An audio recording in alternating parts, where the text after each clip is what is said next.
Hey everybody, welcome back to another episode of Rum and Cinema. It's been 3 weeks since we recorded. I was sick and now I'm feeling better. Might cough, but that's okay. Ish. Today we're looking at weapons now available on demand. Today I'm joined by my guest Nate and Jake. Hey Jake, how you feeling, my guy? Not too bad. You know, we took a break. We're back. We're, some might say, better than ever. Some. I don't know if they'll say that after this episode. I'm literally on PEDs. I'm on steroids for what I had, so I'm on performance enhancing drugs. This is gonna be the best. That explains it. My only goal is to make Ben laugh into a coughing fit. That's my only objective for the entire I just can't fake episode. laugh today. I think if my fake laugh will get me in trouble. No. Not like you ever fake laugh. Never. Not on this show. That's crazy. And then, we got a great movie that we were all pumped for. We didn't roll our infamous wheel of what movies to watch next. We just said, hey, we're going to watch Weapons. This is... And then we were punished by God. Yeah, honestly. The AK-47 in the sky took me out. Right? Yeah. Which, spoilers, worst part of the movie. Yeah. Single scene. That one shot. Just... Yep. Just remove it. Yep. Yeah, just purely for the frustration of, Yeah, it's Why? literally just because of the discourse of it. Yeah. Yeah, honestly. Yeah. Honestly. Nate? How you doing, bud? Feeling good. Pumped to be back. Oh, yeah. Now I'm like, is that exactly what Jake said? I can't remember. Anyway, Yes. I'm feeling good. Excited to talk about the movie, and I've been excited and more excited as we've been waiting. Honestly. This is like the perfect movie to let Watched it cook. twice. Yeah. And it's Halloween season now. It's October when this is going to be coming out. Yeah. Kind of timed this perfect. You're welcome. Also, fitting to point out, and you know, maybe we're sort of, we've already spoiled how we feel about this movie. I'm sure you can tell, but We hated it. two of the better movies this year have been horror movies. Yep. And original horror movies, more importantly. Yeah. Very original. So, you know, it's actually crazy. I think kind of the other one that, and I haven't seen it, hearing a lot of buzz about the new, it's in theaters now Conjuring? with Leo. Oh, One Battle After Another. Oh, one battle Yeah. after another. Paul Thomas Anderson's next movie. I'm hearing that one could be winning some Oscars. But I've heard people say that's the best movie they've seen in like the decade, which is not possible to me, but okay. I'll just spoil. Having seen it, I won't sign off on that, Okay. but it was very good. Okay. All right. People were saying like, this is the movie we're going to look back on and be like, this was our generational movie. Like this is that kind of thought. Yeah, I feel like have they that's gotta seen be more- Megalopolis? Have they seen RRR? Oh. I feel like One Battle After Another is the opposite of Megalopolis, and that is Oh. a strong compliment. That's a huge compliment. I was going to say maybe opposite of It is- Amelia Paris. It is none of the pretension and all of the actual depth. Wow. Motherfucker gave us a lake, not a river. That's crazy. Yeah. I like that. That said, I think people are saying it's going to be the movie of our generation is pretty politically motivated, which Yeah. like, I don't have a problem with any of the politics in the movie. I actually agree with all of them, but like, Are you sure? I don't think it makes the generational movie. Like Yeah. it was just a good movie too. Honestly, if I had to pick a movie that defines our generation right now, it's Bo Burnham's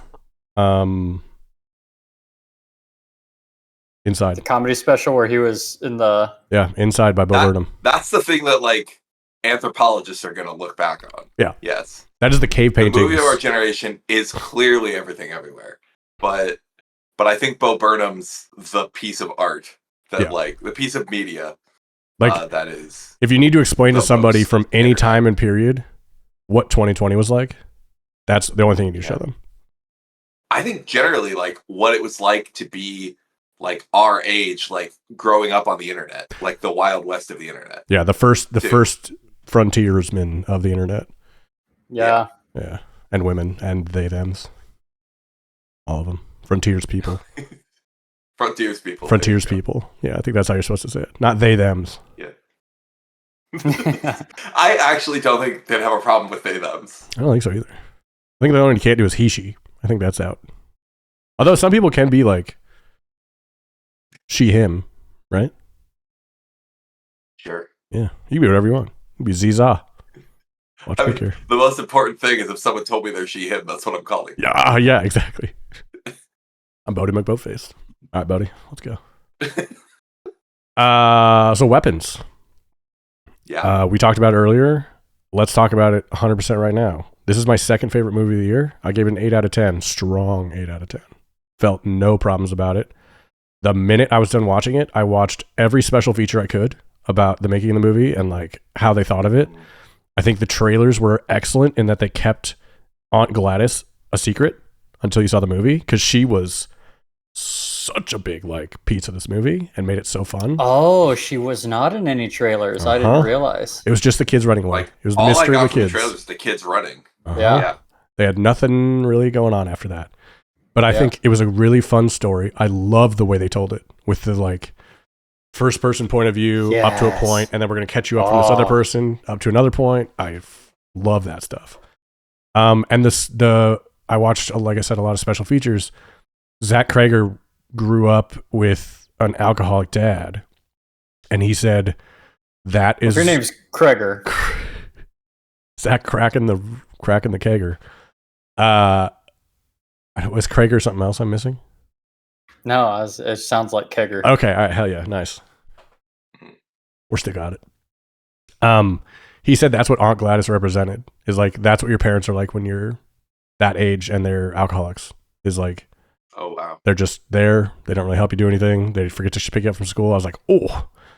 And apparently he lost somebody, like someone close to him died. And they give you eat a lot of soup. Yeah, you eat a shit ton of soup, and you got to go get it.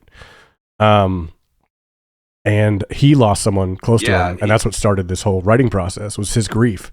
And the other movie we talked about in the beginning, the indie horror movie that we all loved, Bring Her Back, was the same kind of inspiration. Someone close to them died, and they wanted to write a movie about grief. And I think it was just so well paced, so interesting, so original. They told you enough to be like in on the story, but not enough where like I didn't need all the lore of Aunt Gladys. I don't care. I saw how the stuff worked. You didn't need to tell me, and I felt good about it. Like it felt very grounded and real. That I don't remember if it's actually true or not, but you saying that triggered this memory. I saw something about a prequel about Aunt Gladys. On the way. And my immediate reaction was, Yeah. Just because this movie's so good. Part. Yeah. Yeah. Just because this movie's so good, I'm like, we don't need anything else. Nope. Now, I'm not saying it's going to be bad. I'm not saying I'm not going to watch it. I'm just saying my first reaction was, we don't need it. Yeah. It's like a Pink Floyd song, and they're like, oh, we're going to release a new verse. It's like, nah, we're okay. Yeah. We're good. I feel even stronger about that, like not needing it, because like I fucking love this movie 100%.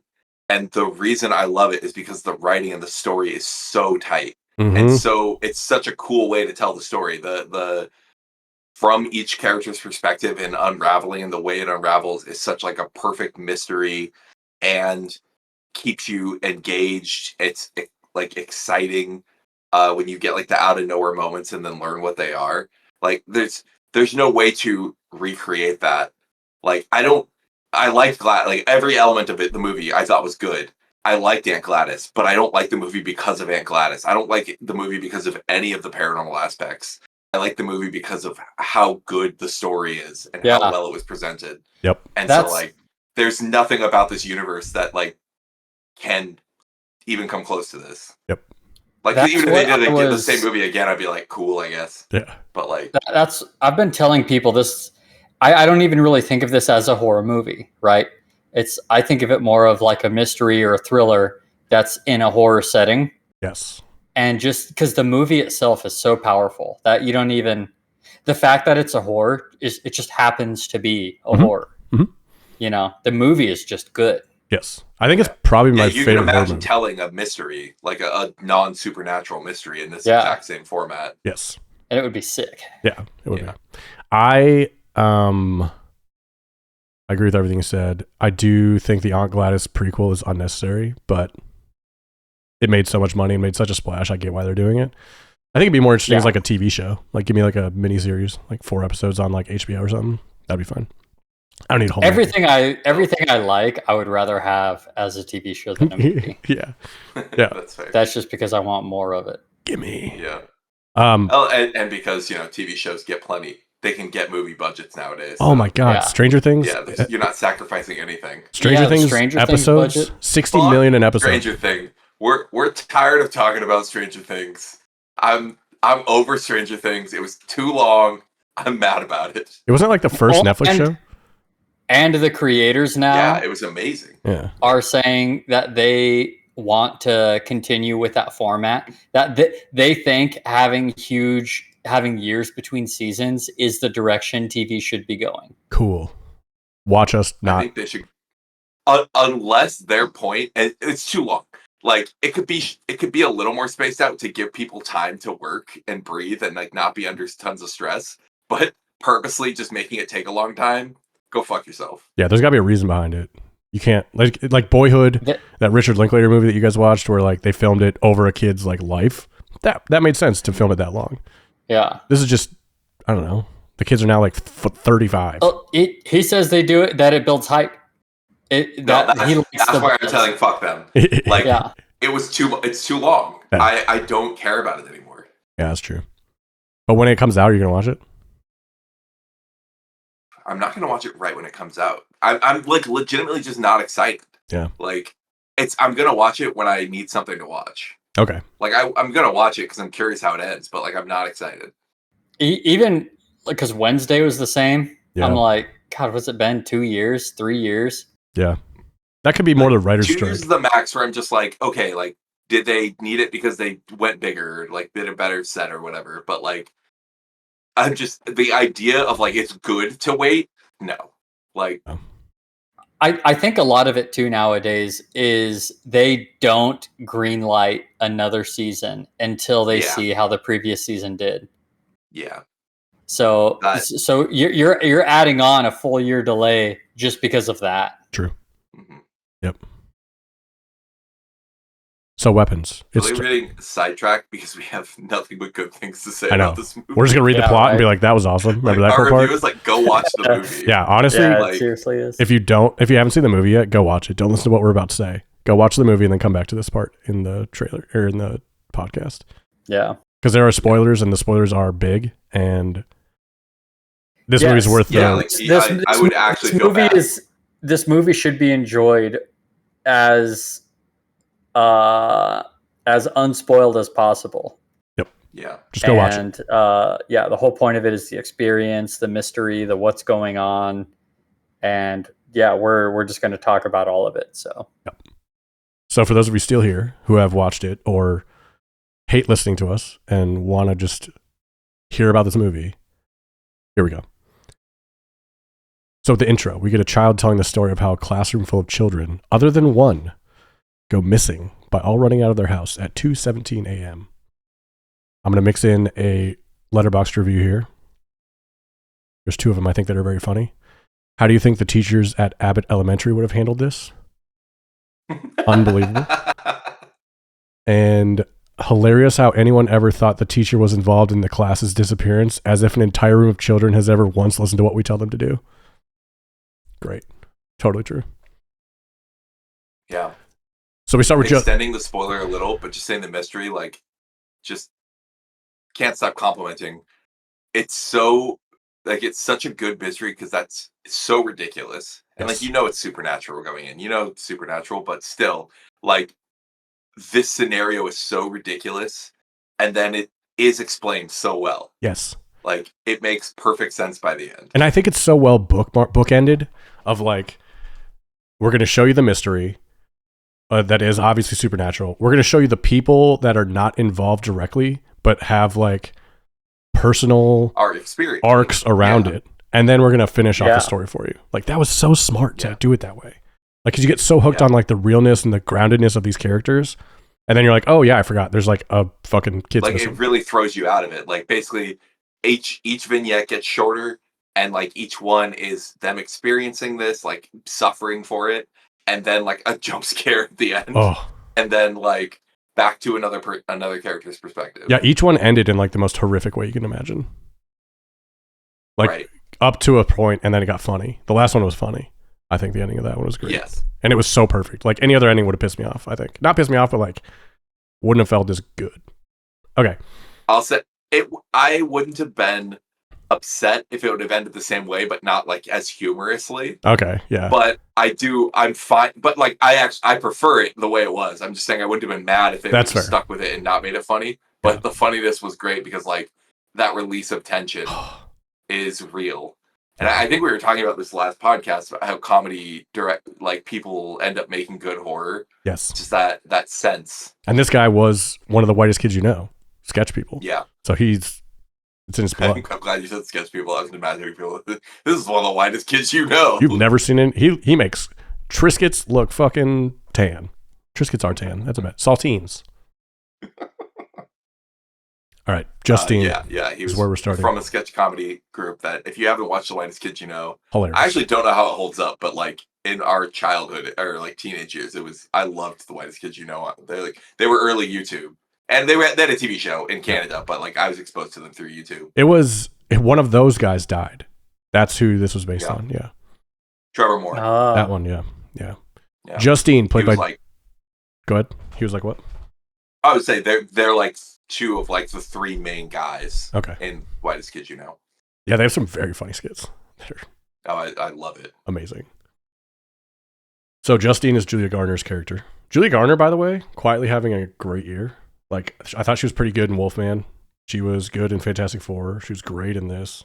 Like we're putting together. She is not missed since Ozark. I'm so excited when I see Julia Garner's in something. Yeah. We're putting together some awards for ourselves to make. For instance, we have the Nicholas Hoult crushed it in multiple roles this year award. Might be Julie Garner's year to take that. Yeah. Wait, I like that. Who is they in this? Is this you and Abby? No, we're all gonna. So here's what we're gonna do. We're gonna pick a nominee each, and then I'm gonna text it to 10 people that know movies pretty well, and have them pick the winner based on that. Okay. Nice. Yeah. Here's what threw me there.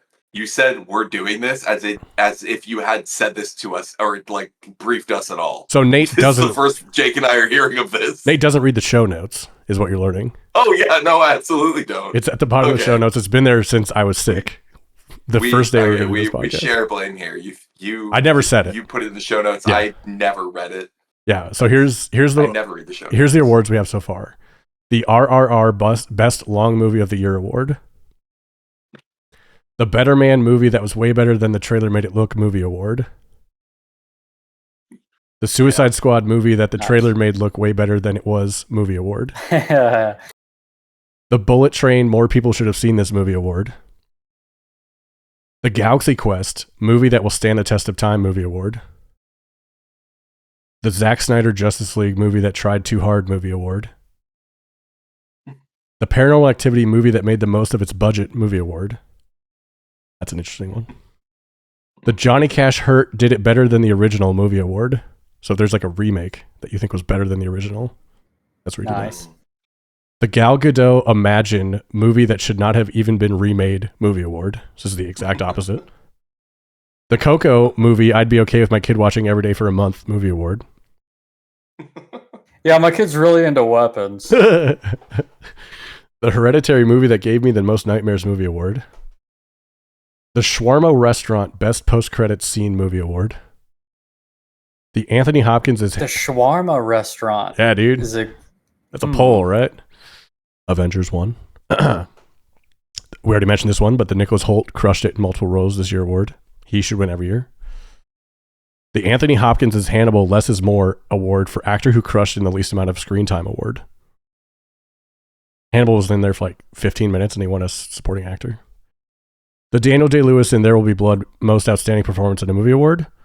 And the Lord of the Rings Return of the King Universal Champion of the Year movie award. That's what we have so far. Nice. We're gonna, through the rest of the year, we'll be adding, thinking of nominees. We'll have an episode where we put all the nominees out. I'll send it to a bunch of people I trust that know movies really well. They're going to vote, and then we're going to have an award ceremony right around the Oscars. Nice. Pretty cool, guys. It's called production. Welcome to it. Okay. And by then, you guys will have seen your Oscar punishment movies. I will have watched Hereditary, and Nate could probably do a double feature of Passion of the Christ and Passion of the Christ 2, because that's coming out. Oh, there we go. Yeah. I'm going to be hankering for more. Hey, do you think those little Jesus crackers are vegan? Obviously, if you don't Eucharist them and make them the body of Christ. No, it's the body of Christ. No, pre-Eucharist. Pre-Eucharist.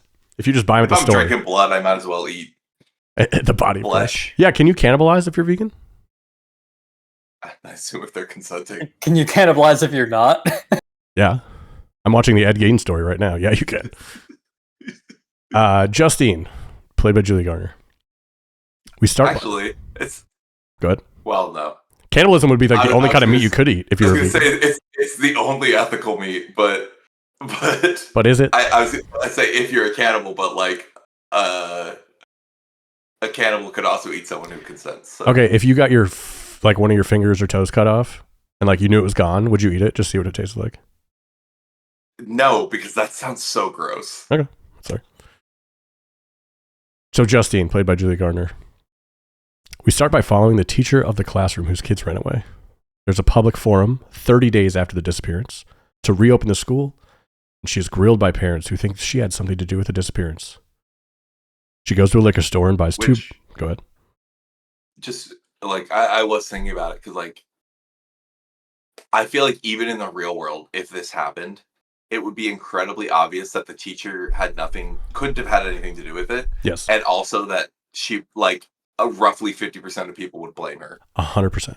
Yes. Yeah, that rings very true, right? Because if the teacher had something to do with it, they would find out within about 30, 45 minutes of investigating. Yeah. You know? Right. So yeah, if the police clear it, then it's like, yep, but obviously not her.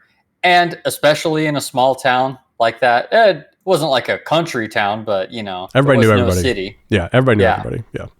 Then it's the kind of place where everyone's going to be mad, and they need to have someone to scream at and throw shit at. If your kid's missing for 30 days and you have no answers, you're going to find your own answers, and she's the most obvious one to point at.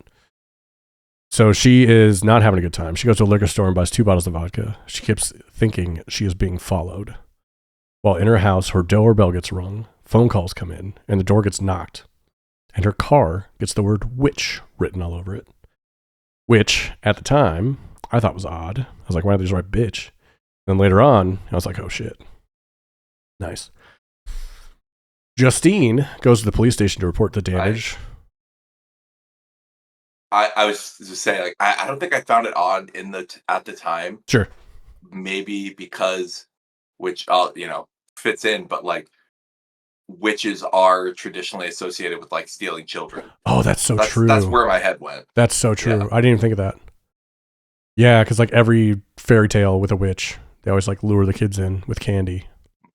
Yeah, that's very always good shout. Kids. Always consensual? Probably not. Can't consent. What's the age of consent on cannibalism? Very important concept. Justine goes to the police station to report the damage when she sees an old fling, Paul. Paul and Justine meet up at the bar, and he keeps saying, "No, I don't want to drink. I don't drink." And we see them the next morning. Paul was drunk. And he mentions he's not with his girlfriend anymore. Earlier in the night.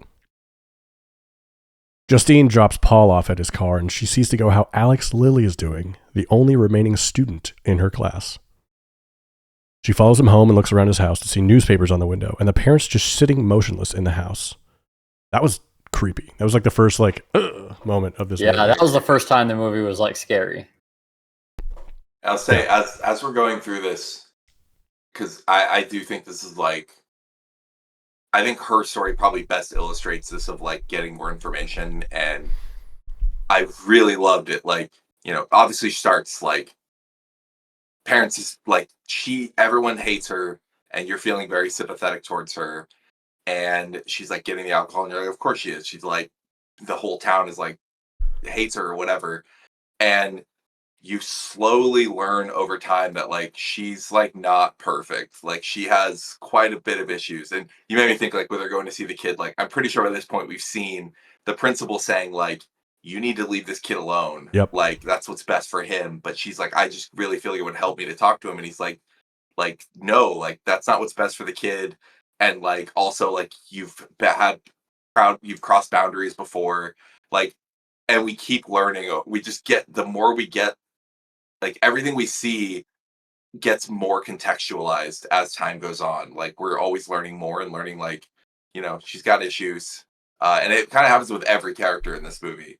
Like you start from their perspective and then you like learn more and you're like, things change a lot. Yes. Like in every direction. I like that how much it can make things change by showing the different perspectives and showing how it unfolds. Love it. Absolutely love it. We end Justine's story. She calls her boss, tells him to do a wellness check on Alex Lee. She stakes out Alex's house and she falls asleep. And then we get the creepy lady who walks so weird out of Alex's house, takes a big shears, and like, it's so well shot. You're just sitting on Julia Garner's face, waiting for her to wake up. And like, you see the girl like walk around. You hear the back door open. She sits down. And you just see the shears. And then cut some hair. That's it. End of the story. I mean, I was so convinced she was going to get stabbed in the neck. Like, it's so... I don't like neck stuff, but like, but just generally like so tense. It's such a slow scene too. Yes. They let it breathe so perfectly. Someone else pointed out too, like how great the use of the camera being focused on the person is used in this movie. I think we already had her nightmare in this. At some point, she's like going to sleep. I think it's that first night when she's being spooked and she's like laying in bed and she's kind of creeped out because of the knocking and stuff. And she like looks at her like door and you're convinced something scary is going to happen. And then as she lays back, the camera whips up onto the ceiling. And that's when like the first jump scare we get of the witches. So like they keep using the camera following their perspective. Like when they shut a door, the camera whips past. And so it's like putting you in the moment and lets the thing sneak up on you in a very natural way. One funny Letterboxd review based on that story. Evil Chapel Roan really jump scared me. Jesus Christ. So next we see Archer. Archer is played by Josh Brolin. This role was originally going to be Pedro Pascal, but he had a conflict. Would have been the summer of Pedro again. Right. He's like, sorry, I have 19 other projects. Yeah, I was going to say. I'd have sex with Dakota Johnson. He would have been great, but Josh Brolin is also great. So good in this. So good. So Archer's in the same meeting we opened with, and he is the one asking about Justine's involvement. So he's the one that we hear complain. And like see his back, but we never see his face. Yep. He's having a hard time at work, forgetting things, and he follows Justine to her home with a red paint in his back truck that we see paint on the car later. Yeah. Show don't tell. They didn't show us. We didn't need to see him doing it. It was nice. Yeah. No, I agree. Yeah. I think it was even still a little like for the slow people in the back that he put the red in the back of his truck. But yeah. He's like sleeping in his kid's bed. Yes. His wife, like early on, his wife is like over it. Yeah. Like, which is tough. Like, again, like I sympathize with him initially because I'm like, it's only been 30 days that like your kid has disappeared, and I'm sure it's very hard, and like, but like the more you see it, the more you see like, oh, like this is literally it for him. Yes. Like, and you get the wife's, you get where she's coming from too. But it's also like it's at the end of this story, he has a nightmare where he sees his son, and he just keeps telling him like, I don't tell you I love you enough. Like it's just this idea of like, I've kind of wasted my time with you and I really didn't show you or tell you how I felt. And as a dad, that one was just like, fuck, that hit. I think I was like, in my head, I was like, first Ben cry moment, I think. Yeah. Probably in the movie. 100%. And then immediately jump scared and fucking piss my pants. Which is, again, like, setting up all that emotion is even better than the first jump scare. Like, they distract you, like you're in this creepy thing, you know something scary is going to happen because he's in a dream. Yep. And then they completely distract you from it by giving you all this really emotional scene. They lure you in, make it nice and quiet, give you a little sappy moment. He starts looking over camera footage of his kid running and notices he's running in a straight line towards something. He goes to a different parent of a missing kid, and after a couple tries, gets to see their video, and that kid's also running a straight line. So he can't skip over this great moment of comedy when he's trying to get the video footage from the wife, and she's like, "No, I'm not comfortable with that." And then smash cut to him waiting outside the house till the husband father gets home. Yeah, who's just Justin Long, who someone pointed out is like in what's the movie called? Barbarian. Another unannounced Justin Long cameo. Yep. But anyway, he smash cut to him waiting outside the car. The husband gets home, and he asks the husband, and just goes in and is able to watch the footage. And the wife just looks pissed watching them like go over it. Oh yeah, so good. Yeah, exactly. I was dying. So he triangulates a little area and makes a big circle, and now he kind of knows where to go. You know, I've become like anti doing this in movies, but I do have to point out, I was like, did no one think to do this before? Yeah, right. Mm-hmm. Right. Mm-hmm. You know? Yeah. The cops who have seen all the videos didn't think about that? Yeah. Small town cops. That's fair. Like, only the cops had access to all the footage. So all we have to assume is that all the cops in this town are stupid. They did also mention that they didn't tell the feds, they didn't get, you know. That's true. So it was literally just a small town. Yeah, imagine the Eddington cops trying to put this together. Speaking of cops, let's go to Paul. And we got to look at two cops. And not great. Paul is a cop who's married to the chief's daughter, and he seems sick of it. They're trying to have a kid, and he is a recovering alcoholic. So now we know that about him, after we've already seen him hook up with Justine. Yeah. He pulls over a drug addict and gets poked by a needle in the drug addict's pocket. That was like my nightmare. The scariest part of the movie. Dude. Ick beyond all icks.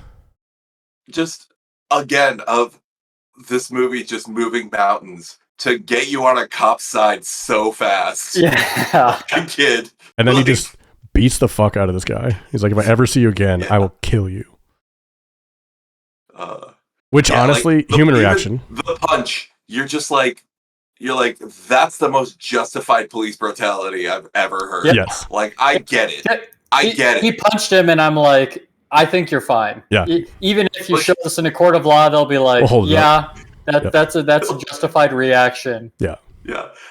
We really like, I think we talked about it after, and I was like, in real life, he should get fired, but he shouldn't go to jail. Yeah. Like, he should not be a cop, but he should not go to jail. 100%.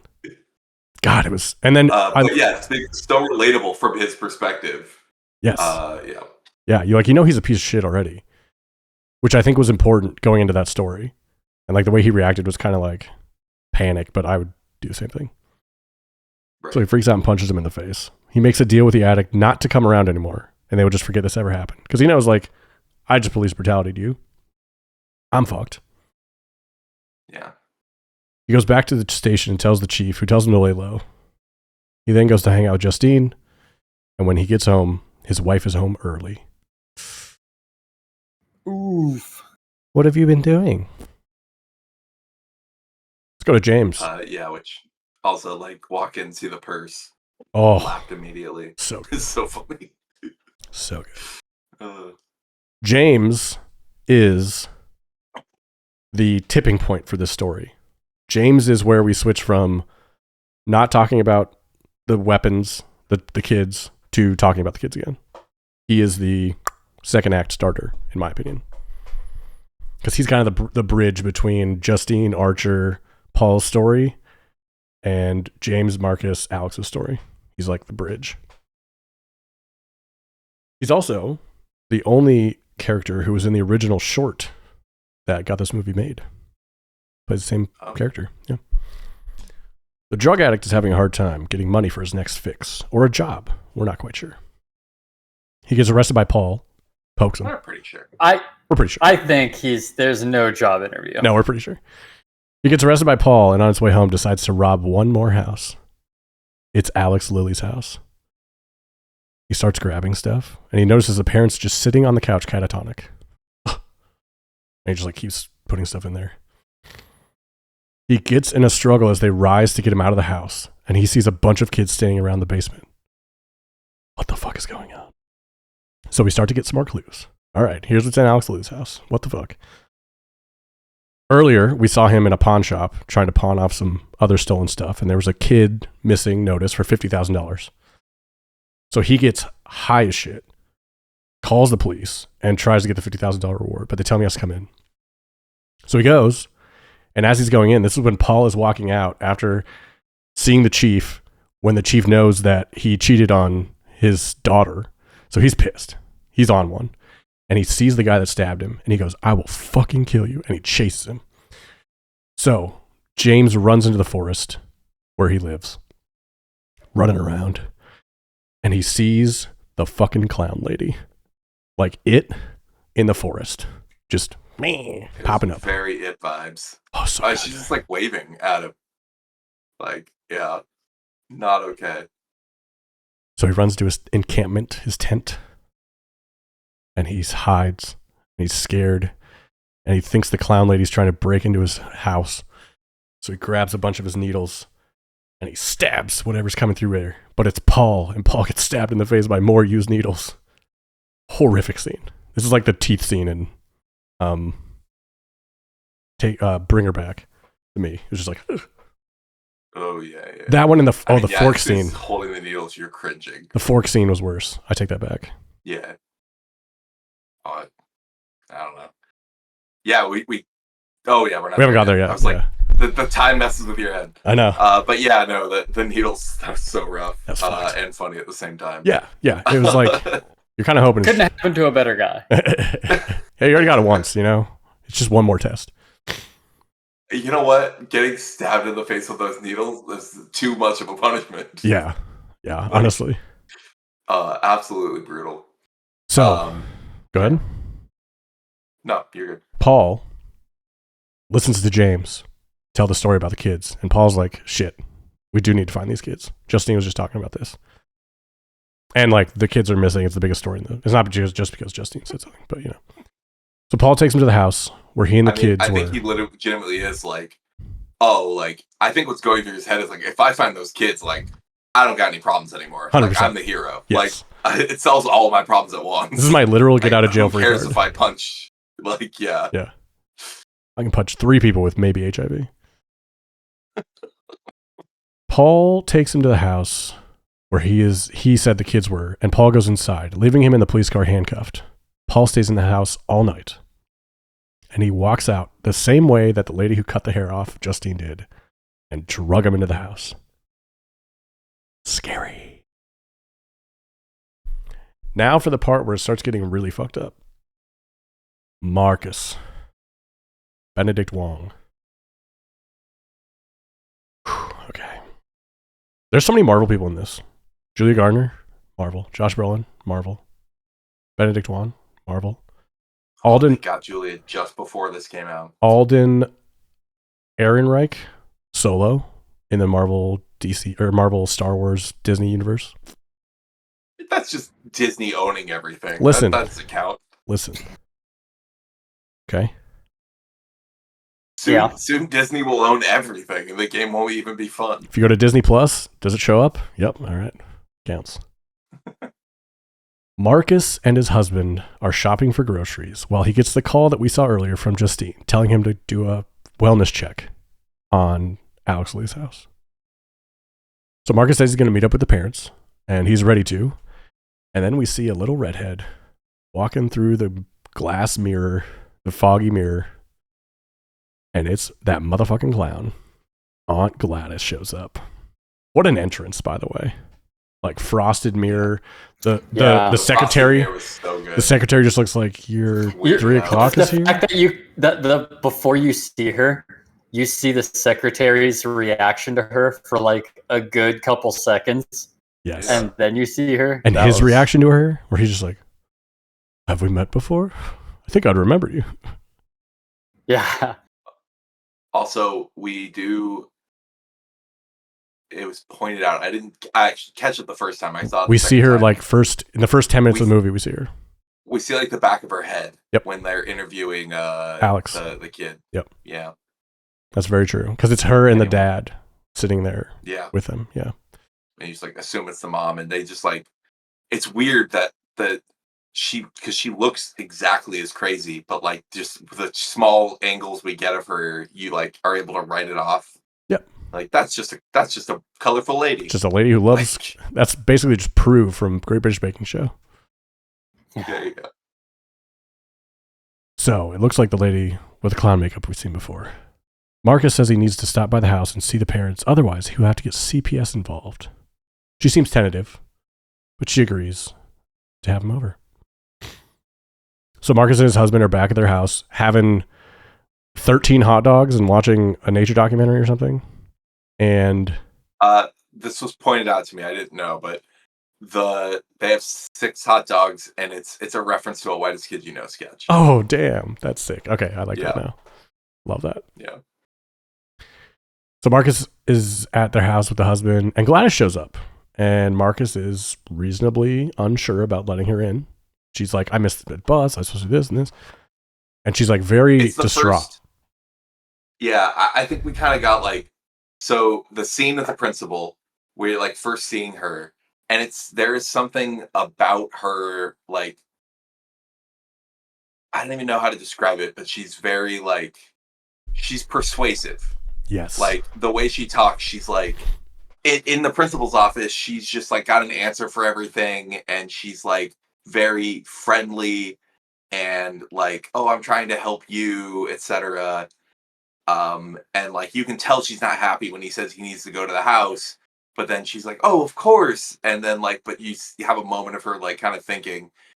And so when she gets to this house, she's just like putting on this like crazy show, like telling the story and just like talking over him and being like, oh, I need to come in, etc., etc. Like just, it's this weird, like anti-charm persuasiveness kind of thing.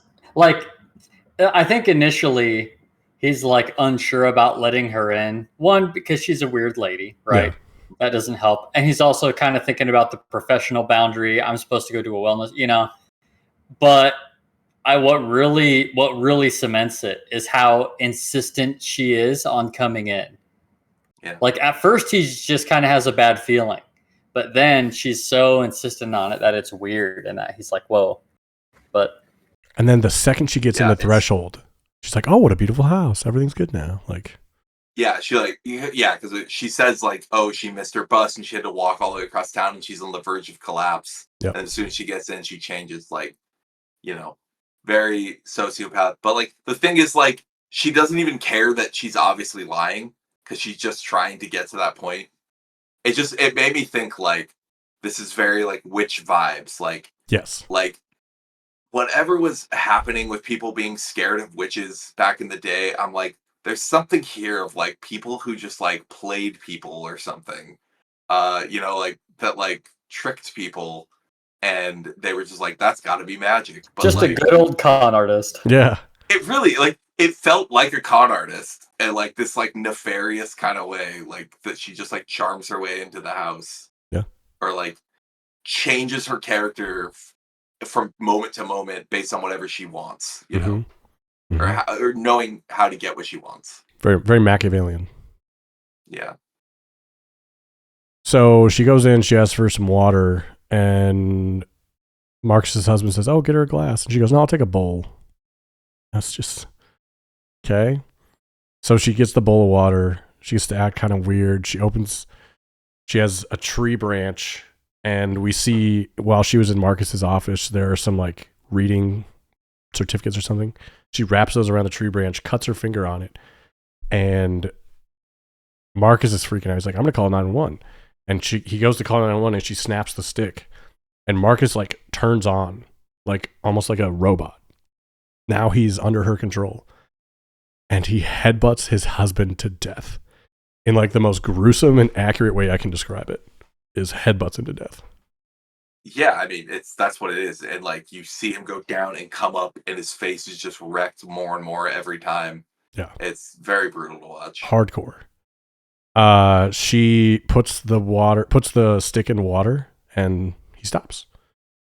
But he's still under the control. I just stop here though. Yeah. We did miss, because I mean, I think this is one of my favorite parts of the movie. At the end of, what's the name of Josh Brolin's character? Archer. At the end of Archer's segment, he's confronting Julia Gardner at a gas station, and like he's like kind of yelling at her essentially.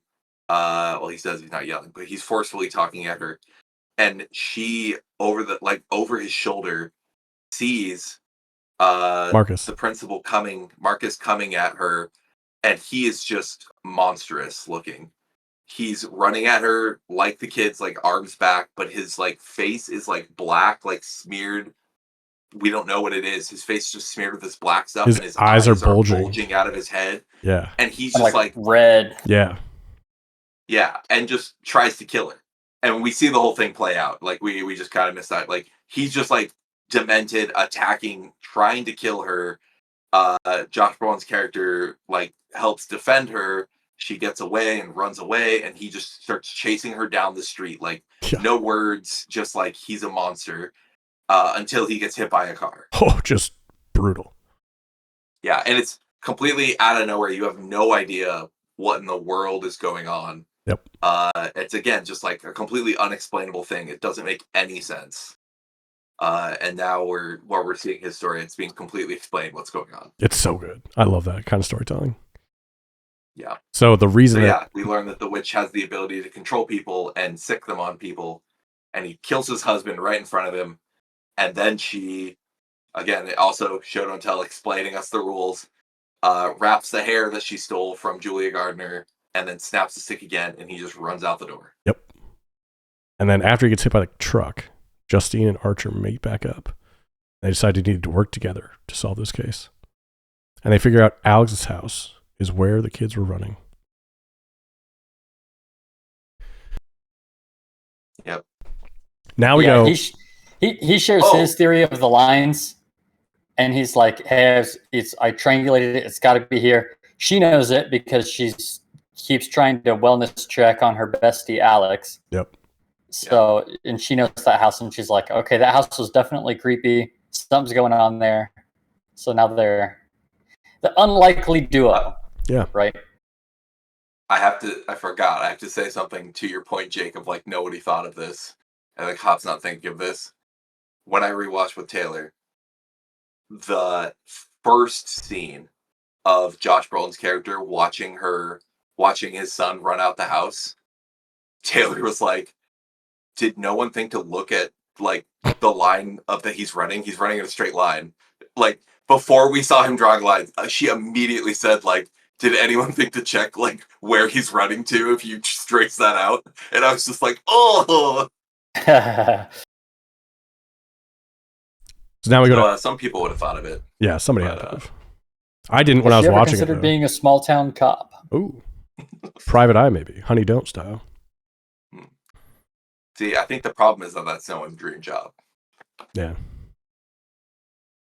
So now before we get to Alex, I'm going to read a Letterboxd review. Alex gets MVP award for being the smartest kid in any horror movie ever. Oh, right. Props to Alex. I think so, yeah. Alex's story is so sad. And then when I found out it's like based on Zach Cregger's actual life, I was like, Jesus Christ. Yeah. And the fact, I think he's probably definitely pointing at like that no one realized what's going on with him. Yep. Like, this is obviously an exaggerated situation, but just that like this can go on, like his house can be fucked. Yeah. And like no one, they did a wellness check, but like they just got away with it. Yep. And that's happens with more his, like, than you want to catatonic dad. And think about. And the wellness checks. All right. Does Friday work for you? Nope. All right. We'll see you Monday. Yeah. You know. Yeah. Exactly. Yeah. And like the initial wellness check when he gets, like, you know, when this is all happening, they like go in and he's clearly acting weird. The cop's just like, he's quiet today. Like, he's like, yeah. It's just showing like how much power adults have over kids' lives. Yes. And Yeah. how bad that can be. So scary. Yeah. So we see the sweet little boy with great parents. Then Aunt Gladys comes over with her goddamn tree. She takes over Alex's parents in a catatonic state where she can control them. She's weak and needs to feed off the energy by putting them into a catatonic state, but the parents' energy is not enough. She tells Alex if he gets something from each of his classmates, she can leave. And he does so. She controls each of them to come over to the house and stay in the basement. She also controls James and Paul as security guards in the house, based on some salt lines. Cool. Very classic, like, paranormal thing. Justine and Archer plan to go. Oh, the thing we skipped over is, like, they show how brutal Gladys is to the parents. And, like, Alex has to feed all the kids to keep them going, and the parents. And, like, when Gladys is explaining that, like, Alex can't tell anybody about this, which is, like, the idea that, like, an adult would tell a kid to keep a secret is so fucking annoying to me. But, like, she makes the parents stab themselves with a fork in their face, like, over and over and over. She's like, see what I can do? So, yeah, don't tell anybody. Just sad. It sucks. Yeah. So, Justine and Archer now. We're back up to seemingly connected timelines now. Justine and Archer plan to go into the house to see what's going on. They do, and see James and Paul. James attacks Archer. Paul attacks Justine. Justine gets Paul's gun and shoots him in the fucking head. Pop, pop. And then she kills James in the same way. I think the worst part of that was she, like, shoots him in the throat and he doesn't even flinch or drop her. Yeah, and she has to, like, shoot him in the brain to disable him. That's fucked. Yeah. Fucked. Archer, while struggling, sees the basement full of kids. And then we get our last real jump scare. He turns the corner and there's Gladys. This one, actually, I laughed. I think when it happened. She was just like this. Which, I don't know, she's like, oh. Like, why did you do that? I don't know. She's been waiting for her moment to. Literally, she was like, oh, they're coming in. She set up the salt line. She's like, I'm gonna go hide in the basement. But she looked so happy when he found her. She was just like, gotcha. Gotcha, bitch. Exactly. Alex steps over the salt line that he was told not to. And as he does, his parents start attacking him.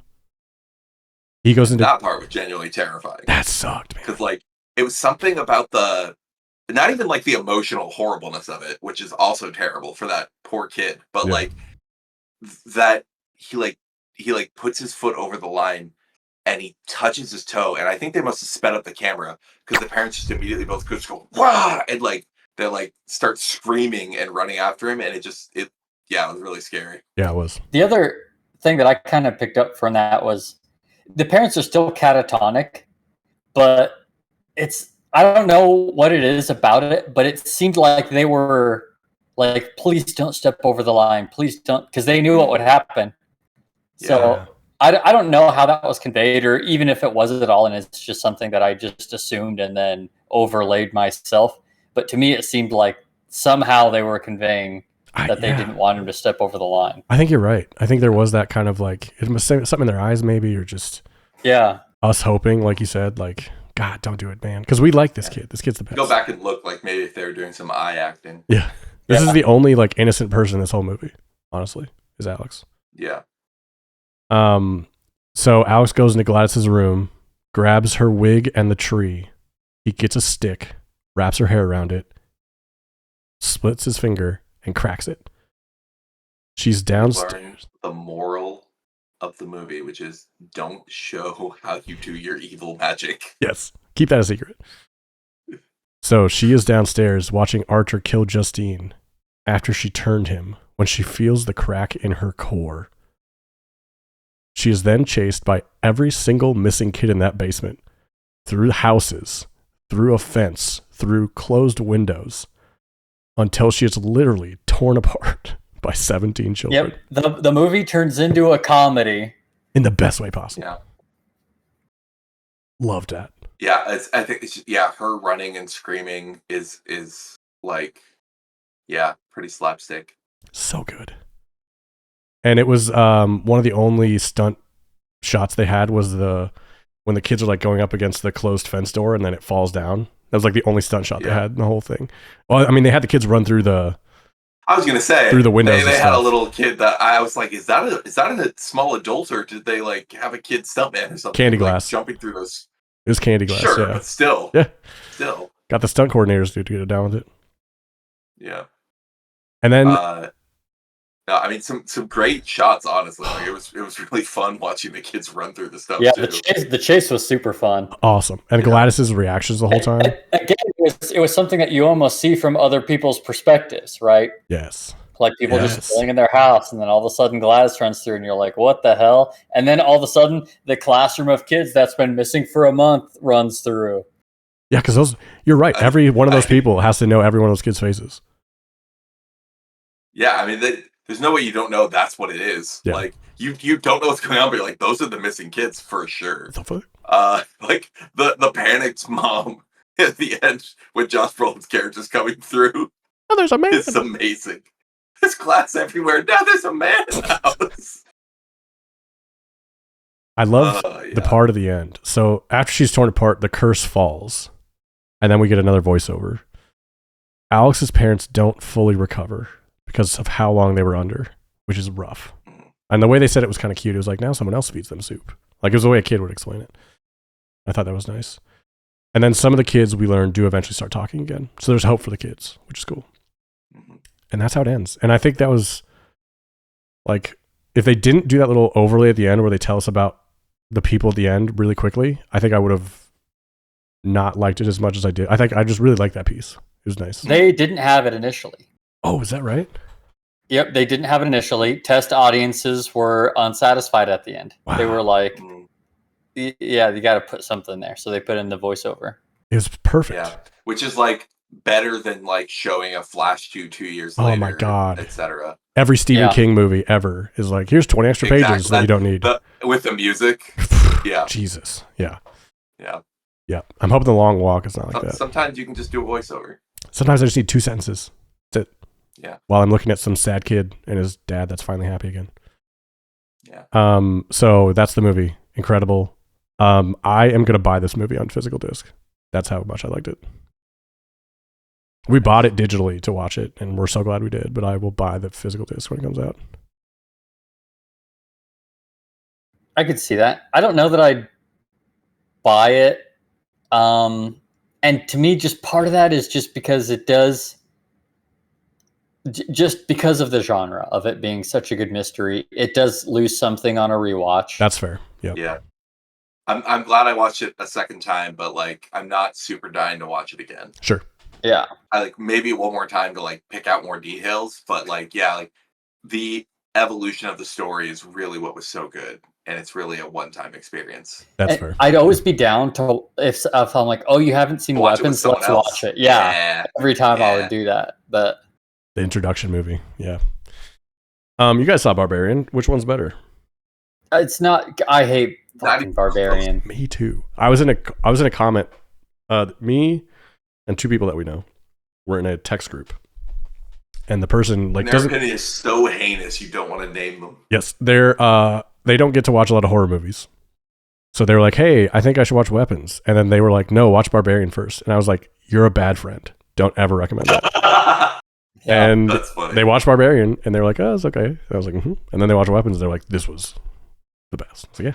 I have like messages to people where I'm like, yeah, this is by the same people as Barbarians, but I'm willing to give them another chance. Yes. Do not let that stop you, because this movie rules and Barbarian was fucking dumb. Yep.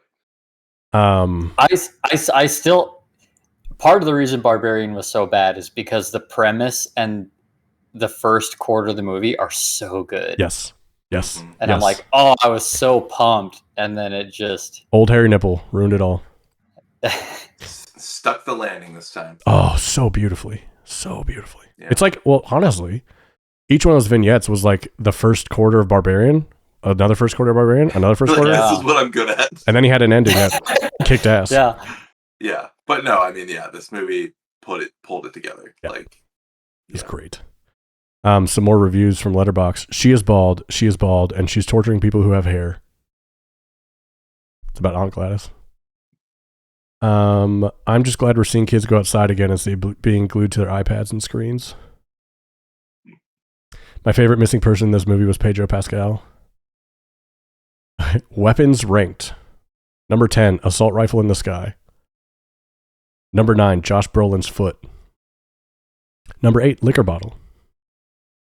Number 7, gun. Number 6, fork. Number 5, scissors.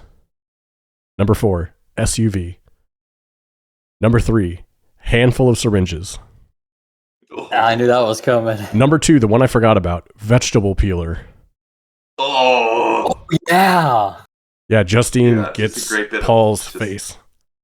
While he's out of the trance, so he's not even reacting as she's peeling his face. And number he does 1 react to that one though. I like that. That's the thing that's so horrible that even the zombie reacts because as she's doing the second one, he smacks her hand away. Like there's no reason for him to do that except that even in that state, he was like, "Fuck this, stop it." She shot him in the neck and he didn't flinch, but the peeler to the face, he was like, "No, I'm not a vegetable. I'm a zombie." And the number 1 repping 17 school children. A cautionary tale about children invoking the oldest academic law in the books. If the teacher is 15 minutes late, you are legally allowed to leave. All right, everybody, that was Weapons. Go see it. Yeah. If you've made this far and you haven't seen it, you've heard about the movie, but go watch it. Yeah. Go watch it. Yeah. Now? So just, and aside, we just skipped over the assault rifle because we didn't care about it and we all thought it was dumb. Yeah. But like, obviously people are talking about it because a bunch of school children went missing and like I'm just curious what you guys thought. Like people are trying or like wondering if this is a statement about school shootings and like it just didn't feel like it to me. I didn't get it. Like I listened to someone talk about it and kind of describe how some of the emotional components would be similar and I was like, yeah, in the same way that I could write a paper arguing anything about any movie. I agree. Because I saw that, and even when I saw it in the theaters, I'm like, school shooting, yeah, I could see it. Yeah, but it's not the vibe I got. But and then seeing that, and then hearing people post about it, I'm like, yeah, I could see it. Like, I don't think that's what he was going for. He also confirmed. He also explicitly said what he was going for. Yeah. Yeah.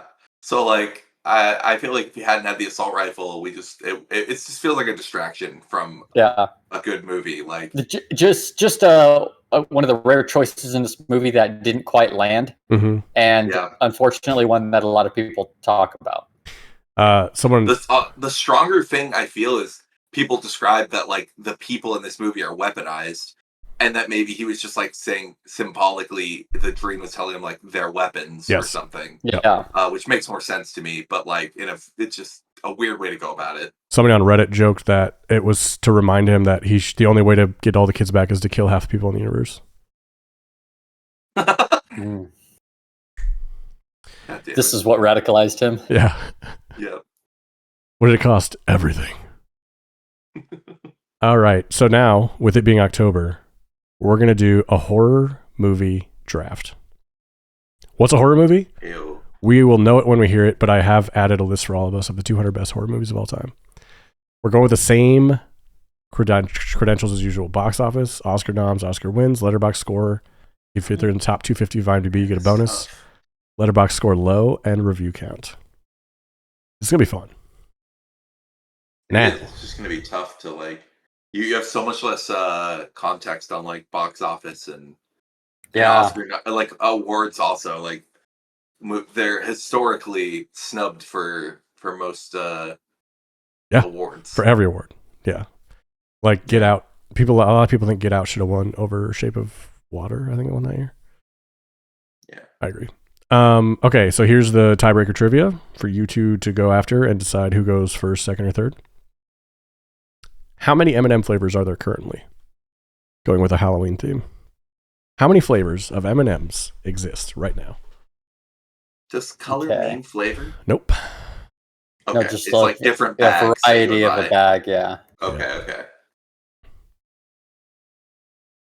You ready? And is it Price is Right rules or just closest? Closest. Okay. Yep. 3, 2, 1. 13. 7. 66. I knew it was big, Christ. yeah. Yeah. 66 flavors. I didn't think about it that hard, but I feel like an idiot. Amazing Crunchy Bar.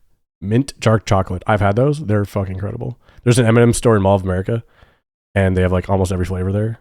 I go every once in a while, just get like new ones. Pumpkin spice latte. Special edition strawberry peanut butter. Orange creme de menthe. Dark chocolate creepy Cocoa Crisp. I'm a big put M&Ms into popcorn guy. Absolutely. It's the best. Okay, so Jake, who's going first? Who's going second? Who's going third?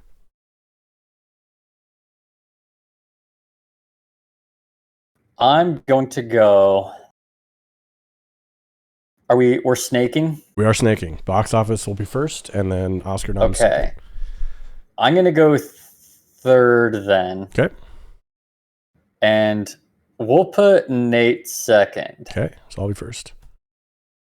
Now I'm going to try to do this as fair as I can as far as box office numbers go, because it's a wide range of years, so I'm going to try to get like with inflation, but we'll see how easy that is to find. I mean, I think just take the first inflation calculator you find online, and we'll pump it through. Yep. So my Adjust them choice, all to 2025. Yeah, my choice is going to be the movie Paranormal Activity. I know that one was made on like a shoestring budget, and it made like an unbelievable amount of money, so I'm going with that one. Good call. Nate, what is your horror movie pick for box office? Yeah, I'm still just refreshing myself. I'm not a big horror movie person, so I know this is remember how these things are going. There's a lot for you to go over, and there's a lot of movies that could fit this category. Wait, has 28 Weeks Later come out? 28 Years Later has. Yeah. Uh-huh. I'll take it. 28 Years Later? Okay. Yeah, there's a lot of hype. Yep. Oh, wait. Stop. No. Okay. No. Us. Us. Good choice. The second Jordan Peele movie. That's really smart. Okay. Jake? I'm going to say A Quiet Place. Good choice. That one was big for a long time. Oh, yeah. That's probably bigger. All right, Jake, Oscar nominations. So this is why I elected to go third. Yep. Is because I saw one movie on the list that I am pretty sure is good for some Oscars. That's The Birds. Yeah, that's a good one. Nate, what are you thinking? I mean, in the same vein, I'll just throw out Psycho. Yep, that's a good one. So I get 2 in a row. I'm going to tell you right now, I'm taking Silence of the Lambs as my Oscar wins, because I know they have one. Oh, shit. But I don't know if they got any other ones. So, Oscar nominations. Oh, man. There's got to be some that got like some really good, like either writing, I'm thinking they had to get, or costumes, or sound. Sound's usually a good one for them. Yeah. So you figure you can always be safe with those few. Uh-huh. And I don't think there's like an animated horror movie. I don't think that exists necessarily. I'm going to go with The Fly. I think that one probably got like visual effects or something. Okay, Nate. Oscar wins. I don't think this is going to be the hardest. Get anything here. I think, yeah. Yeah. I'm just going to pick The Thing. The Thing. I should have picked Get Out. I'm an idiot for Oscar noms, but oh well, we're already past it. I thought Get Out was... Oh, no, he got off of Get Out. Yeah. Did they win? I don't know. Anything? Can't remember. That's the question. They did not get Best Picture. I'm gonna say 1922 Nosferatu. That's a good one. I'm just my strategy with these Oscars is to pick old movies. It's a good choice. Yeah. Back when they didn't have very many good ones. Yeah. And what are you gonna do for top letterboxed score? Okay, top letterboxed score. So this is Letterboxd. As I'm scrolling through this list of best horror movies, I saw one. The poster says we can't all die first. But the movie is The Blackening. Oh yeah. The black version of Scary Movie parody. Yes. But yeah, the tagline is we can't all die first. I want to see that movie. I'm tempted. I am going to say Get Out here. Yeah, that's a good choice. I was going to do that one too. Nate, what is your top letterboxd score? Oh shit! I was going to pick my favorite horror movie, which is Paranormal Activity, but you already have that. Let's do Blair Witch Project. That's a great choice. I have no idea what it is, but I bet it's well reviewed. I'm going to go with Jaws. Ooh. Yeah, easy. Letterboxd score low. Now, horror movies can be very bad. So I'm going to go with... Oh, man, this is tough. Bad horror movies. There's so many. I'm going to go with...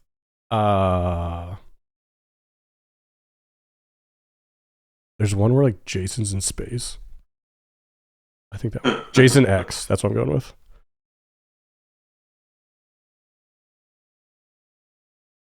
Nate?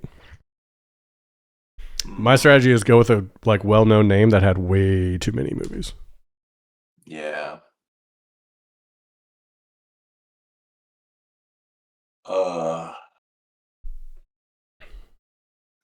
My knowledge of horror movies is not deep enough to think of bad ones. Yeah, the list I give you is the best one, so that's not gonna help. Yeah, I know. No, I realized I gotta stop scrolling this list and think of something bad. I'm just gonna crib. I'm just gonna go Freddy versus Jason. It can't be well reviewed. Good choice. Jake? I'm going with a movie that I haven't seen and have actually heard nothing about. Winnie the Pooh. Oh my god. You're so good. I hope it's buffed. Dude, the Poohiverse. The Poohiverse is such a good choice. Yeah. Shit. All right, and now review count, Jake. Yes, review count. I might go with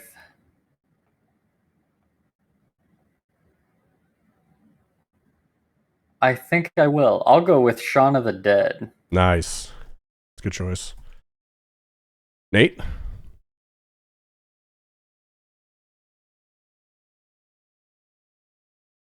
Nope. Good choice. There's one horror movie I saw in a film school class I took, and every person I've talked to who has been through film school has also seen this movie. Aliens, the second one. Yeah, that's a good one. Okay, so box office. Let's start there. Paranormal Activity. Holy shit, I'm seeing so many movies I want to... Alright, let's... Yeah, I think this month, for our movies, we should just run through horror movies that we haven't seen. I think so. Yeah. Alright, give me the number and the year? Day and year and month it came out. Okay, I just have, September 2009. Okay. Wait, 2009. Okay, that's fine. 107.9 million. Domestic is what I'm going to do. I think it's what we usually do. It's the gun era. We only care about the best.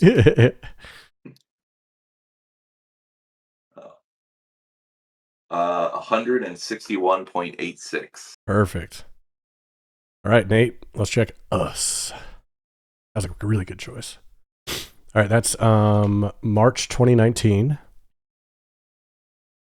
175.1 million. 175.1. That is correct. 223.16. Ooh. Bam. I beat you raw, baby. Yeah, you did. I like Paranormal Activity blew everyone's minds with like how successful it was, but like I still think it was like indie. It probably made also, more multiples of its budget. Yes, yeah, it was less than $1 million. If it was normalized for budget, I think Paranormal Activity would crush. I think the budget was less than $1 million, but I also Yeah. thought it made like $400 million in my head for some reason. I thought it was like one of the top movies of the year, but it wasn't. That's okay. Okay, April 20. Just like the talk, because like to make that much money, it was all word of mouth. That's true. Like it was a phenomenon. Yeah. Go ahead, April 2018. 188. Gonna be close. It is 243. You bastard. Nice. Jake gets the 3. Nate gets the 2, and your boy gets the 1. All right, Oscar nominations. I picked The Fly, which I regret, but here we are. Oh, fuck my fanny. It won the only Oscar it was nominated for. Won. Makeup. Yep. Had to be. Had to be. Jeff Goldblum looking like a fly. Hey, buzzing and going around. Ooh, honeypot. Psycho. A movie I want to watch because of my recommendation for later. How's Psycho not the first thing that comes up when I search? Okay. That movie was nominated for 4 Oscars.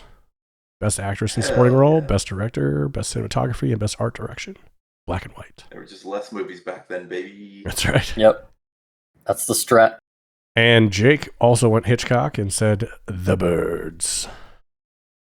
You ever seen The Birds? I've seen the ending. Pretty good. Yeah. I don't know why, but I have a memory of like walking by some TV and it's and I was like, oh my god, is this The Birds? You see that? Oh, I see. Yeah. You see that so many times. The Birds also had 1. I think, hot take, Yes. they're boring. All of them. All the Hitchcock movies. Whoa. They're all boring. Rear Window is an absolute masterpiece. I actually haven't watched Rear Window, and I think it sounds the best. It's a I masterpiece. just haven't got around to it. North by Northwest is pretty good. I haven't watched that. To be clear, I mean Psycho and Birds are fucking boring. Psycho is interesting. So I'm watching the Ed Gein Netflix story right now, and Psycho is literally based on him. Like, it's a book someone wrote about him, and Hitchcock was like, that's fucked up. I'll make that. And it's one of those movies that like when people talk about The Shining being like the scariest movie or Jaws being the scariest movie, like today it's not, because it's not like, it's modern scary is like way more ridiculous. That's what Psycho was when it came out. People were like shocked that that was on movie screens. So I think that kind of lost some of the luster, because like our horror movies are like Saw. Like you're not gonna shock us with like a shower scene. Yeah. Well, I guess like shock value versus being scary. I don't know. Sure, that's fair. Like, which one are you actually going for? All right, Jake. Nosferatu, A Symphony of Horror from 1922. I have bad news for you. Symphony of Horror. Uh-oh. The Oscars' first year was 1929. So you got 0. Oof. Yeah. I was wondering about it. Nate picked The Thing. I'm guessing he means the 1982 version, not the 2011. Yes. It is in the top 250, but it was not nominated for any Yeah, I did think it would be. awards. So we got 0. I couldn't think of anything that would. I guess Psycho. Yeah. But Yeah, that one got 4. And I'm going to take it home with... Okay. So me and Nate with 0 are each getting 2 points. You are. I got the win with Silence of the Lambs that won 5, including Best Picture. Best Picture, Best Actor, Best Actress, Best Director, Best Writing, Best Sound, Best Film Editing. Nominated for Best Film Editing. So I have 8. No, I don't. I have 6. Nate and Jake both have 7. Going into the letterbox portion. First up, Letterboxd score, and is it in the top 250? We're going to start with Jaws. Is Jaws in the top 250 of all time? If it's not, I'll be shocked. It is, number 201, so I get a bonus point. Yeah. That's 7 for your boy. And Jaws' Letterboxd score is, I'm going to guess pretty high. 3.94. Pretty good. You guys are really sleeping on They're Jaws. crazy. For a second, I thought it was at a 10, and I was like, what? You guys It easily deserves a 6 out of 10. Exactly. Okay. The Blair Witch Project. This one I also feel like is probably in the top 250. I'm a little worried. It is not. Yeah. Uh-oh. Blair Witch Project. I'm worried about mine now, too. 3.30. Ooh. Let's look at some reviews. There were no funny ones for Jaws that I saw. Let's see. It took me 20 additional minutes to finish this because about halfway through my television turned itself off and I thought they just put the camera in their pocket or something.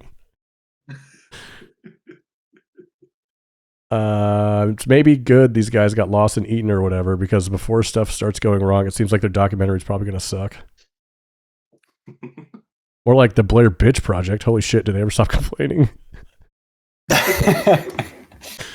No cell phones in sight. Literally just film students vibing in the woods. Nice. Wipe your nose, bitch. There's that really famous scene where she's like just Oh, yeah. And then Scary Movie did it, and it was just scared. like, yeah. So good. All right, and then Jake's pick. Get Out. I feel like Get Out has to be in the top 250. That's what I'm hoping. It's not. That's shocking. That's actually shocking. I feel like it needs time. It's got to simmer, but it does have a 4.15. Damn. Okay. All right. So you're taking first there. Let's check out some reviews. Oops. Reviews. Wait. I scrolled far enough on Jaws to find one that I enjoyed. Okay. Remember how every educated person in this movie warns the mayor about the imminent threat of mass death, but the mayor doesn't want to hurt the economy by closing beaches, so he opens the beaches and more people die. Ha ha ha, that's crazy. Good thing it's just a movie and nothing like that would really happen. That's so good. Oh, Jesus. Pretty sure this is how Travis meeting Kylie's family looked like. People say white people have no culture, but did you see the bingo and turtlenecks? Checkmate, sweetie. The scariest moment in the movie was when the woman separated the milk from the cereal. That is fucked, actually. He should have just get it out.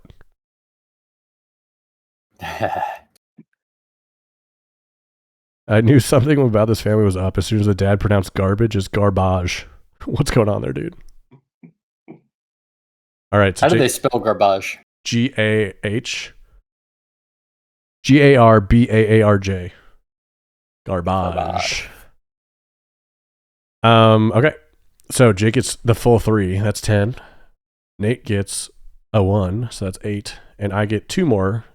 And on top of my additional 1, that's 9. So Nate has 8. I have 9. Jake has 10.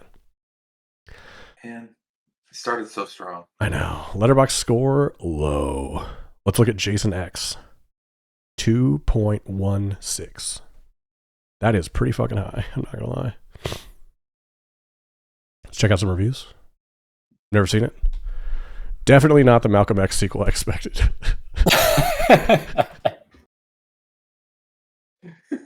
Jokes on the writers thinking every teenager in 400 years would be heterosexual. In space, no one can hear you. How could they have known? In space, no one can hear you fuck. And then X going to give it to you. God, I love the internet. It's so good sometimes. Okay. Nate also went with the train of Freddy vs. Jason, which I actually think is a fun movie, but in like the bad way. So you might be right in choosing this. 2.74. Yikes. Damn, he's out here picking decent movies. Yeah, it's almost as high as the Blair Witch Project. Like the Yeah, that's my highest and my actually lowest. crazy. Yeah. You should lose a point for that. I think I actively hate on these. these movies. Yeah. Like, I expect them to be hated more. Yeah. Freddy Fazbear versus Jason Derulo. Kelly Rowland calling Freddy the F slur. Help. Marvel, Avengers Infinity War is the most ambitious crossover event in history. Me, an intellectual. Freddy Krueger gets hate crimed and Jason gets labor exploited. Spoiler alert, Freddy and Jason didn't even kiss once. It's great. And the goddamn it better be the winner. Winnie the Pooh. I hope so. The other one I was thinking was, isn't there a Five Nights at Freddy's movie? There's another one coming out too. Yeah. Oh, Jesus.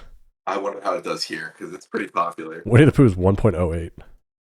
Hell yeah. Yeah, that was a guarantee, dude. That's probably the lowest of all time. That's really low. That we've seen. Yes, yeah. I am now anti-public domain.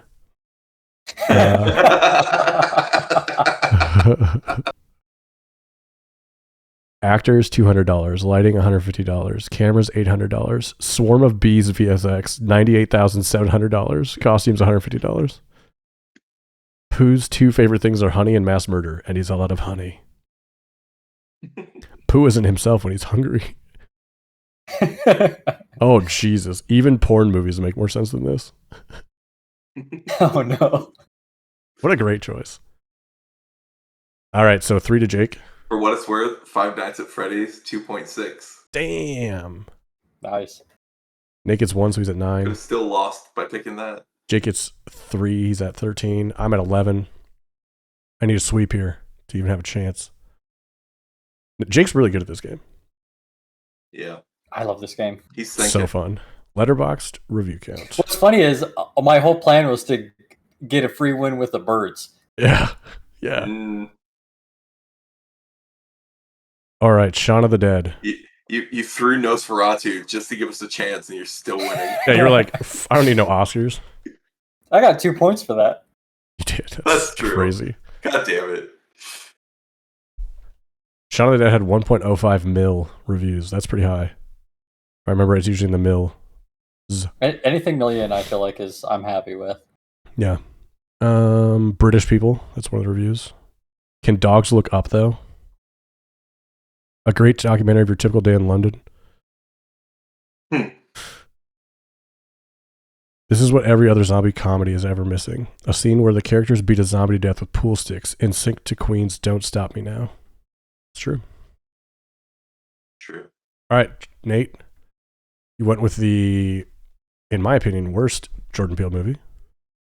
But it was also the only one left on the board. Nope. Still good. Yeah. I think it's fair to call it the worst. I don't think it's bad. I didn't like it. Yeah, exactly. On the second, So one of them has to be the worst. on the second watch, I didn't like it that much. It was kind of boring. I don't like that one. 1.88 mil Oh, for Nope. Let's check the reviews. Click. Giant gaping butthole in the sky eats Californians. This is my don't look up. The 20-second clip of the crowd screaming in agonizing pain as they suffocate will haunt me for the rest of my life. Yeah, that was fucked. That feeling when you're so hungry you could eat a horse. Can't believe that wishing well takes such beautiful visco pictures. Good shit. All right, and finally, Wait. Go ahead. Did you read the top review? No, I didn't. I just saw it was spoiler. It's and worth I it skipped just for the edit. Oh, yeah, I did read that one. I didn't read the edit though. You can be spoiled, Ben. You've seen the movie. No, but twice. I didn't read the edit. What does it say? Oh, the review is giant gaping butthole in the sky eats Californians, but then edit, because it's the top ranked review, just says this review is unfunny as hell. I'm so sorry to the world and to Jordan Peele. So good. Wow, aliens fucked me. 790,000. This is the second time where you have chosen something because Film school. you saw it and it failed you. Dude, these film school kids Here's suck. the problem. Everyone knows what Aliens is. I know. There's no need to review it. It's Aliens. That's a really good one though. But yeah, but I'm saying a universally known movie that came out before this Like, there's no takes to have about aliens. Yeah, It's that's aliens. true. And none of them are that funny, which is also like a point. Like half of Letterboxd just being snarky. Yeah. Yeah. There's something to be said about the weird ass aliens, but All right, so I got 1 point. I'm up to 12. Nate got 2 points. It's up to 11. And taking it home again. wait, No, you I got got 3 3 points. points. Yeah, you're tied at 12. I got you. how dare you? 2 points. Taking it home once again. Jake with 15. So, that was the horror movie draft. We hope you enjoyed it. Not last. Yeah, not last. You're tied for last. Or second, however you look at it. Thanks for listening to our episode today. You're certainly not last. You're first in our hearts. I'd like to thank my guests, Nate and Jake, for listening to us, or joining us, and you for listening to us. If you're new here, you can follow us on Apple, Spotify, or anywhere else you get your podcasts. If you do listen on Apple, please leave us a review. If you're watching us, hey, like and subscribe to our YouTube channel, youtube.com/@RomanCinema. Leave a comment of what we should watch next. We've done it with the one person who did it, so you got a good chance. And as always, we're going to leave you with what to watch next. I have 2 recommendations because one is needed as a palate cleanser for the other. I started watching the new season of Monster, which is the Ryan Murphy of American Horror Story fame's Netflix show about serial killers. This one is about Ed Gein, like apparently the inspiration for the Texas Chainsaw Massacre, Psycho, Silence of the Related to Lambs. Paula. Nope. Gein, not Dean. Oh, Yeah. damn. And he's from Wisconsin, just like Jeffrey Dahmer, so that's pretty cool. It's What are they doing up there? dude, they're It's like milking not cows good for and Wisconsinites. skinning ladies. It is fucked. It's an hour-long episode. It's 8 episodes, and I'm halfway through. And every time I finish an episode, I have to watch my second recommendation, which is the show Tires on Netflix, which is hilarious. It's Shane Gillis and a bunch of other of his friends, and it's so funny. It's about a tire shop, just shenanigans. And that's on Netflix. It's in season 2 right now, and I've really enjoyed it. So do that little 1-2 to cleanse yourself before you go to bed or whatever. Yeah, Netflix is killing it right now. Nate, Nice. you have Netflix. Got any recommendations? I have Netflix now. Yeah. So let's see. I feel like I had a recommendation at the beginning of this. It's been 3 Well, weeks. I know. One battle after I know. another? Yeah, well, that's one. I was gonna say it's kind of a half recommendation because I'm pretty sure we'll do it. Yeah. But like, It'll be nominated for an Oscar. it's We'll watch great. it. You should go see it while it's still in theaters because like it's not.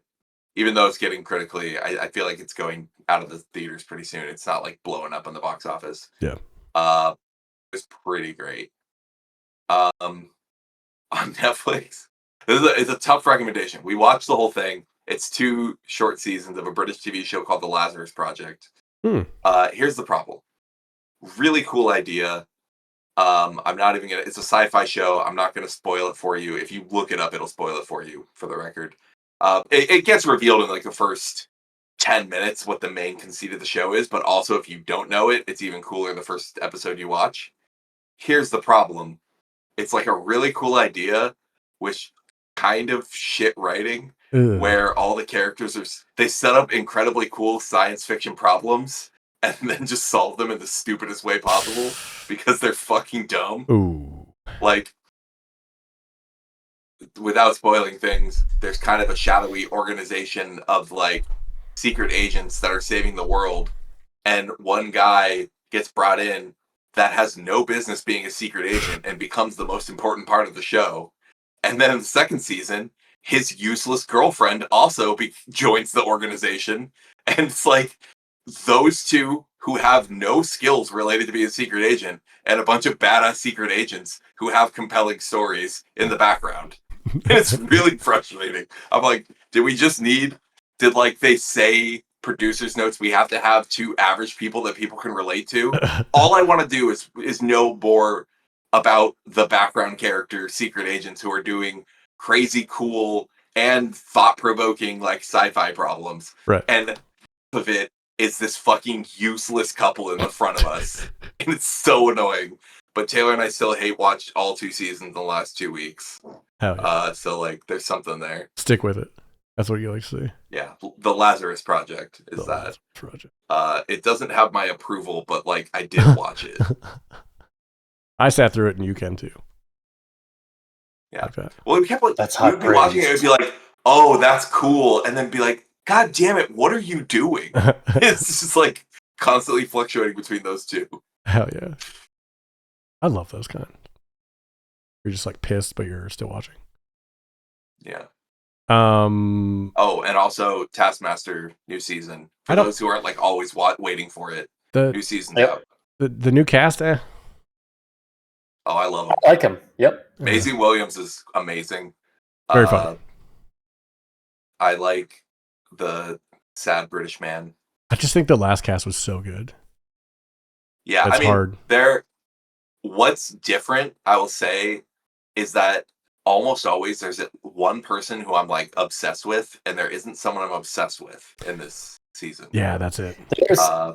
I agree, but I like all of them except for the only one that hasn't really resonated with me yet is the guy in the middle, the middle aged, because they keep making jokes about all their ages. Yep. Yeah. Like kind of the bald 40-year-old guy. Mm-hmm. Yeah, the very goofy.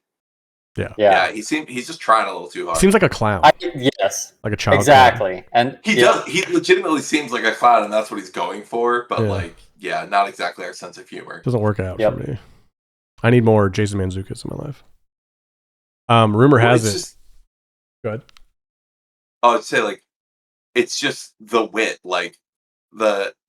At first the oldest guy I wasn't a big fan, but he just like comes in with like a little jab a couple times an episode. It's so funny. Yeah. Like Jason Mantzoukas is a crazy person, but he does have quick wit.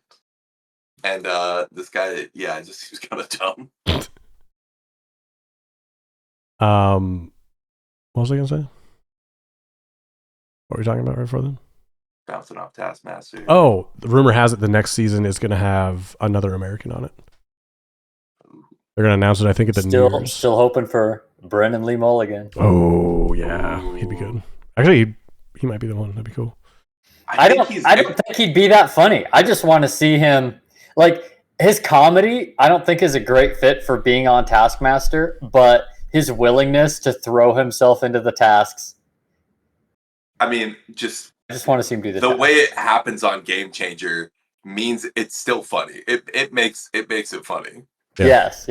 I think people obviously have had that thought. I think I remember him explicitly in like an interview thing saying like it would ruin my life. Like I wouldn't do it because I know it would ruin my life. Yeah, he would just be too into it. Yeah. Jake? That would be really rough too, because you do a task and then you have to wait 8 months, or however long, until they have the taping and the showing and everything, and you just be thinking, God, I fucked up that task. God, I could have done this just the whole time. That would be hard. One of my favorite things in Taskmaster is when they say what the task is, and you see on one of their faces that they remember the task and they know what they did, because it's been months. Awesome. I love that. Mr. Jake. Yeah, I got two I'll bring up. The first one is I caught a theater showing of the 1997 Perfect Blue. Oh. From the same filmmaker as Paprika, which we know and love. Yeah. I'll say Paprika's the better of the two, sure. But that's not a critique. Paprika's, up there with the all-timers. It's a top 16 for all of us. Yeah. Yeah. So, Perfect Blue was really good. It's just a kind of the same trippiness and weirdness and what's going on-ness, and it's like a mystery thriller. Nice. Worth a watch. I'd say check it out if you get the chance. Hell yeah, love that. The other one that I crossed off my list after wanting to see it for a while was Woman in the Yard. How is it?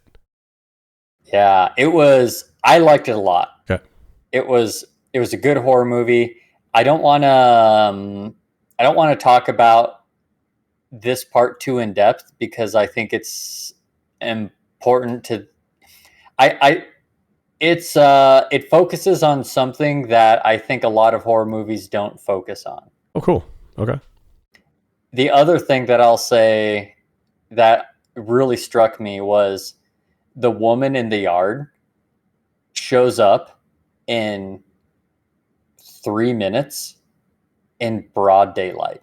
Oh. And I was like, ooh. That's ballsy. What a choice. Yeah. You know you have a good character if you're showing up that early. Just having breakfast, look out the window.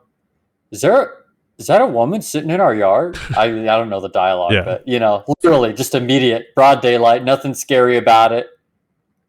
Whoa. Wild. It's like putting Hans Landa from Inglourious Bastards in the first scene of the movie.